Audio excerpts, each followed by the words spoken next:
Hey, how's it going, guys? Good, how are you? Good. My name is Michael Taylor. I'm with PRGX. It's great to meet you.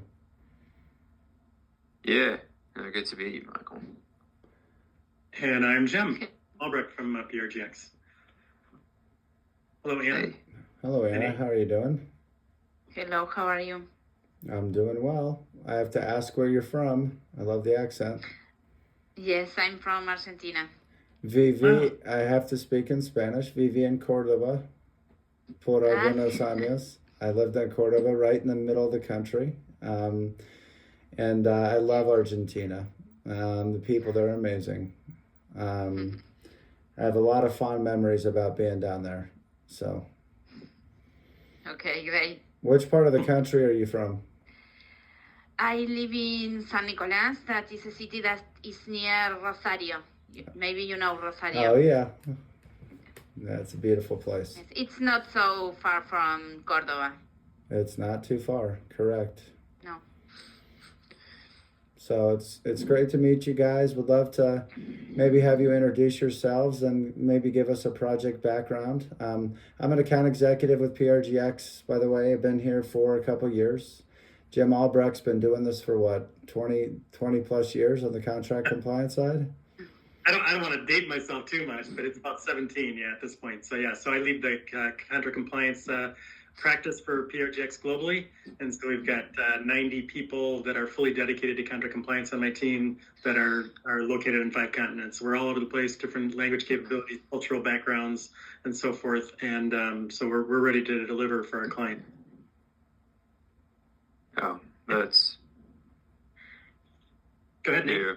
Yeah, Nate Horn, manager at Accenture within the sourcing and procurement practice. You know, background and cost takeout, process reorg, different projects over the last 7 to 8 years. Been at Accenture as well as a few other firms from various M&A and other things. So Yeah. that's on a introduce. Well, perfect. Yes, I'm Anna. I'm also in sourcing and procurement. I'm a consultant.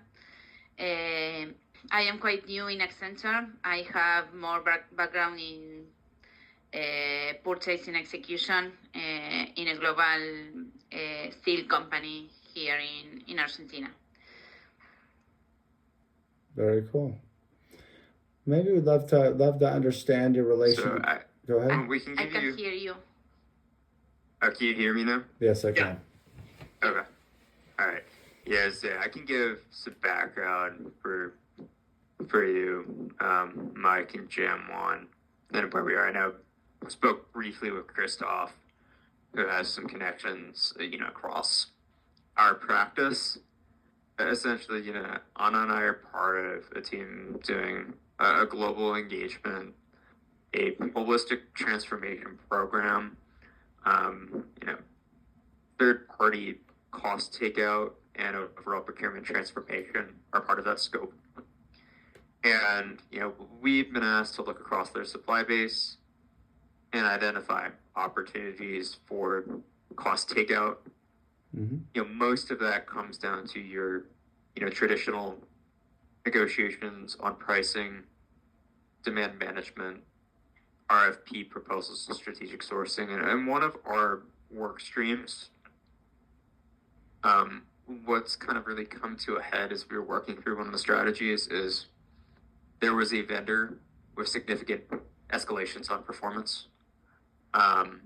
They were charging essentially prepaid maintenance to occur on a quarterly basis and then not completing that maintenance. There are also provisions in the contract around managing that performance. So admittedly, as we've told them, not the best written contract, but there are certain SLAs, there are certain penalties, and there's certain language around billing, where we believe that there's significant non-compliance. One of them, even from the vendor's own reporting, there was an SLA with a target of 95%, and they were at 54% on their own reporting. Wow. So there's very, very poor performance. There's a lot of charges happening for services not being rendered. we've come up with projections of the amount, but what it comes down to is, we've gone to the vendor, asking for them to reimburse back, payments for services they did not complete that they built for.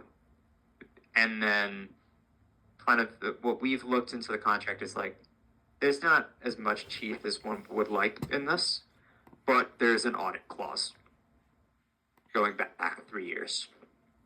Okay. So that's why we were connected, guys, because I think there is the option to have a third-party audit of the contract in the case that the parties are in dispute. And I don't think they're not, as Accenture is kind of the negotiators, and that they're not going to let us be that party. And we have worked across various initiatives with PRGX before.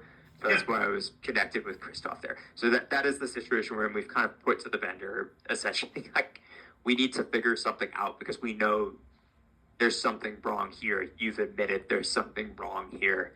And, either we're going to come to an agreement or we're going to get whatever's there. We're going to have to audit this, has been our perspective right now. So that's how we first got introduced to Christoph.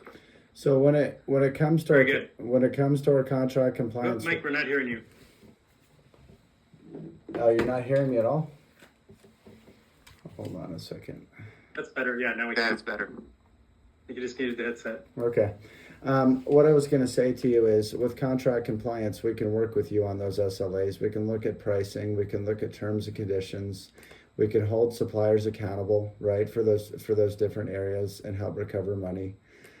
Jim, maybe you could spend a couple minutes talking about our contract compliance offering and how it applies.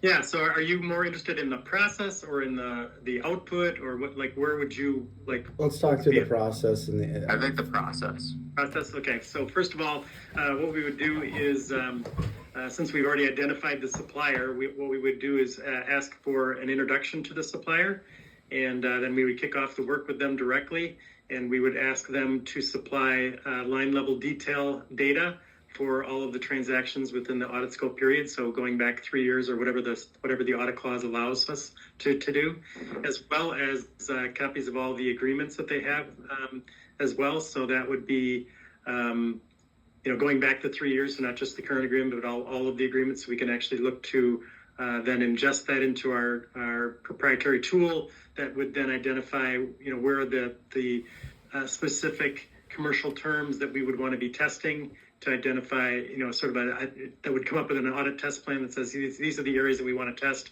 and make sure that these are being either billed properly or the SLAs are being followed. If there's financial penalties associated with SLAs, if there's a rebate, we'd come up with a test plan based on the read of the contract, and then we would engage with the supplier to go through that test plan, and we would ask them to, after we get the data, we'll then mine the data for what we would expect. So if we think that A plus B should equal C and we're finding that it equals something else, we would say, hey, we got a question on this, please help us resolve that. So we'd work directly with the vet any of the issues that we identify, and then hopefully we can come to agreement on some of them before we get to the final report. But we'll go through and identify the areas of non-compliance. We'll put that into our preliminary report, which then identifies each of those areas that we tested where we believe that there is money due back to the client.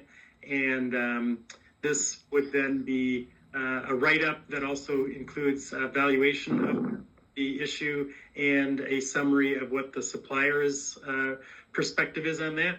But then we would issue that report with the client's approval to the supplier and ask them one last time for input on each of the findings. So it's their final formal opportunity to add any additional information, correct any assumptions or anything that we've made along the way, and then we go to a final report that says this is what's expected to come back to the client based on the inputs that we provided as their audit arm, as well as the feedback that's received from the supplier, and then we go to a settlement negotiation to collect on it. So that process should take, depending on the complexity of the relationship, anywhere from, say, 12 to 18 weeks, something in that range. Not because it takes us that long, but it does take the supplier a certain amount of time to provide information and to respond to our queries and so forth along the way. they've got other things going on, right? So it's difficult to get it much faster than that, but that is normally how long it should take from getting the data to getting the report out. Okay, so two questions start. Yeah. One of which is just based on the way the clause is played out, they want the majority of the audits actually take place on the supplier premises. It's a weird clause. I'm not sure if you've seen that before. It's been pre-COVID for sure. But that is just